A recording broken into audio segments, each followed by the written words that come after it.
सकाळचा नाश्ता असो किंवा रात्रीच्या जेवणाचा बेत, या पद्धतीने जर तुम्ही एकदा कोथिंबीर आणि कांद्याचे धपाटे केले ना, तर तुम्हाला दुसरं काहीही बनवायची गरज पडणार नाही। त्यासाठी बघा, इथे मी मूठभर कोथिंबीर छान स्वच्छ निवडून धुवून घेतलेली आहे। त्यानंतर 4 छोटे आकाराचे कांदे घेतले, त्याची साल काढून घ्यायची। कांदे जर मोठे असेल तर 2च घ्या। इथे कांदा आणि कोथिंबीर हे बारीक चिरून घ्यायचे आहे। तर त्या अगोदर सुरुवातीलाच मी कोथिंबीर छान निवडून 3 ते 4 पाण्याने ना व्यवस्थित धुवून घेतलेली होती, कारण सध्या थंडीचे दिवस आहे, त्यामुळे त्यामध्ये भरपूर अशी माती असते। तर कोथिंबीर सुरुवातीला छान स्वच्छ धुवून ती निथळून घ्यायची। नंतर कांदे देखील व्यवस्थित आपल्याला साल काढून धुवून घ्यायचे आहे। आता काय करूया, आपण सुरुवातीला कोथिंबीर जी आहे ती व्यवस्थित बारीक अशी चिरून घेऊया। तर बरेच जण याला ना धपाटे न म्हणता थालीपीठ देखील म्हणतात। तर तुम्ही धपाटे, थालीपीठ काहीही म्हणू शकता। बऱ्याच जणांनी हे धपाटे लहानपणी खाल्ले देखील असतील। तर ही चिरलेली कोथिंबीर एका मोठ्या प्लेट मध्ये काढून घ्यायची आणि सारख्याच पद्धतीने आता कांदा देखील बारीक चिरून घ्यायचा। तर या ठिकाणी मी अगदी साध्या पद्धतीने हे थालीपीठ किंवा धपाटे बनवून दाखवलेले आहे। तुम्ही यामध्ये ना आणखी काही पालेभाज्या ऍड करू शकता, जसे की पालक आहे, कोबी आहे किंवा मेथीचा देखील वापर करू शकता। तर बघा, कांदा आणि कोथिंबीर व्यवस्थित एकजीव करून घ्यायचं आणि त्यानंतर ना आपल्याला इथे एक छोटंसं वाटण तयार करायचं आहे, एक ठेचा तयार करायचा आहे। तर तुम्ही खलबत्ता वापरू शकता किंवा मिक्सरच्या भांड्यामध्ये सुद्धा हा ठेचा बनवून घेऊ शकता। तर त्यासाठी बघा, 10 ते 12 लसूण पाकळ्या घेतल्या। तर ह्या छोट्या लसूण पाकळ्या होत्या म्हणून जास्त वापरलेल्या आहे। 1 ते 1.5 इंच अद्रकचे तुकडे आणि 1 चमचा जिरं, चवीनुसार हिरवी मिरची। तर तिखटनुसार हिरवी मिरची वापरायची आणि मिक्सरला हे जाडसर असं वाटून घ्यायचं, यामध्ये पाण्याचा वापर करायचा नाही। तर आता पीठ भिजवायला घ्यायचं। त्यासाठी काय करायचं, इथे ना मी घरातील उपलब्ध असणारे मिश्र पीठ वापरणार आहे। तर सुरुवातीला 1 वाटी बाजरीचं पीठ घेतलं, त्यानंतर पाव वाटी गव्हाचं पीठ घेतलं। आता घरात उपलब्ध असणारी सर्व पीठ यामध्ये तुम्ही घालू शकता। नंतर पाव वाटी बेसन पीठ आणि इथे माझ्याकडे नाचणीचं पीठ होतं, ते देखील मी थोडंसं यामध्ये ऍड केलेलं आहे। आणि त्याचबरोबर पाव वाटी तांदळाचं पीठ, इथे तुम्ही ज्वारीचं पीठ असेल तर ते देखील घालू शकता। यामध्ये आता बनवून घेतलेली ही पेस्ट ऍड करायची।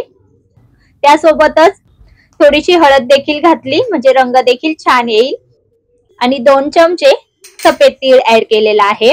तर बघा, मस्त खमंग आपलं हे थालीपीठ किंवा धपाटं म्हणा छान तयार होणार आहे। आता यामध्ये चवीनुसार मीठ घातलं।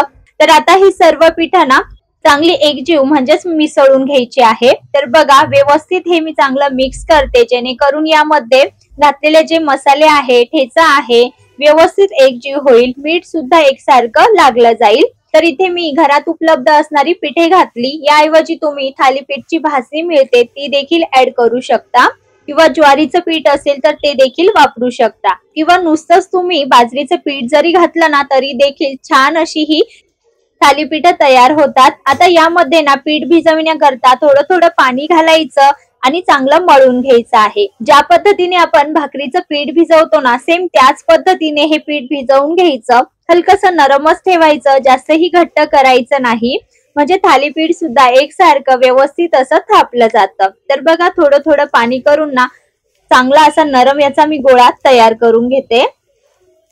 सर्व मिश्र पिठांचं आपण हे थालीपीठ तयार करतोय, त्यामुळे छान पौष्टिक हे थालीपीठ तयार होतं। लहान मुलांच्या टिफिनसाठी किंवा तुम्ही सकाळच्या नाश्त्यासाठी सुद्धा बनवून झटपट तयार करू शकता आणि कमी तेलाचा वापर असल्यामुळे छान पौष्टिक, खमंग आणि चवदार बनतं। तर बघा, इथे आपलं पीठ भिजवून झालेलं आहे, छान सॉफ्ट आहे, नरम आहे, जास्तही घट्ट भिजवलेलं नाही। तर बघा, पीठ भिजवून झालं, लगेच याची आपण थालीपीठ थापायला घेऊ।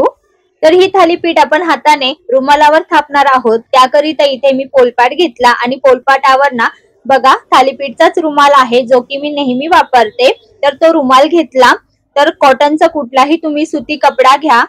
तर हा रुमाल ना सुरुवातीला ओला करून घ्यायचा किंवा तुम्ही डायरेक्ट पाण्यातून भिजवून घेतला तरी देखील चालेल। तर तो मी बघा असा ओला करून घेतला आणि यावर आता ज्या साईजचा आपल्याला थालीपीठ थापायचं आहे तेवढा गोळा हातात घेऊन त्याला छान गोलाकार देऊन बघा रुमालावर ते बोटाच्या सहाय्याने थापून घ्यायचं आहे।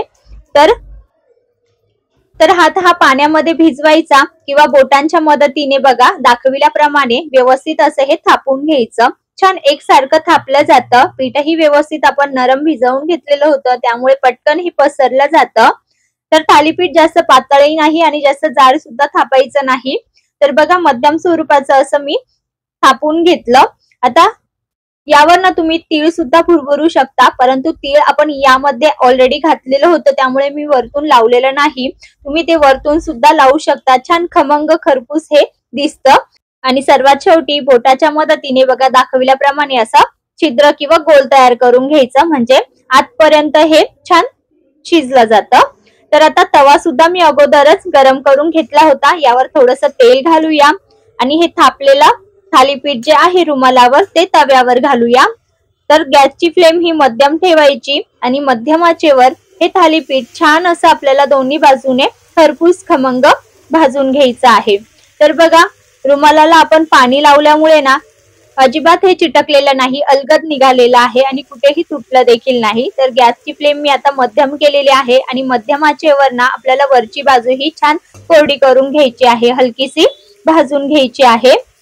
तर आता तोपर्यंत इकडे दुसरं थालीपीठ लगेच थापायला घ्यायचं। थालीपीठ थापेपर्यंत ना इकडे तव्यावरचं थालीपीठ सुद्धा छान असं भाजलं जातं। तर बघा पटकन आपलं हे थालीपीठ भाजेपर्यंत इकडे थापून देखील झालेलं आहे। तर तुमच्याकडे सर्व पीठ किंवा भाजणी उपलब्ध असेल ना तर सकाळच्या नाश्त्याकरिता झटपट हे थालीपीठ नाश्त्याकरिता तुम्ही बनवू शकता। पटकन बनतं, जास्त वेळही लागत नाही, तसेच चवदार आणि पौष्टिक आहे, त्यामुळे नाश्त्यासाठी बेस्ट असा पर्याय आहे। तर थंडीच्या दिवसामध्ये हे गरमागरम थालीपीठ खायला देखील मजा येते, त्यामुळे हे नक्की करून बघा। बघा आता आपलं इकडं थालीपीठ सुद्धा थोडंसं वरच्या बाजूने कोरडं झालेलं आहे। तर आता वरतून तेल घालायचं आणि बाजू पलटून खालच्याही बाजूने छान खमंग असंच भाजून घ्यायचं। तर छान खमंग आपलं हे दोन्ही बाजूने मी थालीपीठ भाजून घेतलं आणि आता सारख्याच पद्धतीने राहिलेल्या पिठाचे देखील आपण थालीपीठ बनवून घेणार आहोत। तर बघा याला तुम्ही थालीपीठ म्हणा किंवा धपाटे म्हणा, काहीही म्हणू शकता। खायला छान रुचकर आणि पौष्टिक असं आहे, तर करून बघा। तयार थालीपीठ इथे मी लोणच्या सोबत सर्व केलेलं आहे। तुम्ही हे दही सोबत, लिंबाच्या लोणच्या सोबत किंवा टोमॅटो केचप सोबत लहान मुलांना देऊ शकता। चवीला अप्रतिम असं लागतं, नुसतंच खाल्लं ना तरी देखील छान चवदार लागतं। तर करून बघा। आजची तुम्हाला ही थालीपीठची म्हणजेच धपाट्यांची रेसिपी कशी वाटली हे कमेंट मध्ये सांगा। रेसिपी आवडली असेल तर रेसिपीला लाईक करा आणि अशाच झटपट रोजच्या आहारातील साध्या सोप्या झटपट रेसिपीज बघण्यासाठी आपल्या तिखट पाहुणचार रेसिपीजला नक्की सबस्क्राईब करा।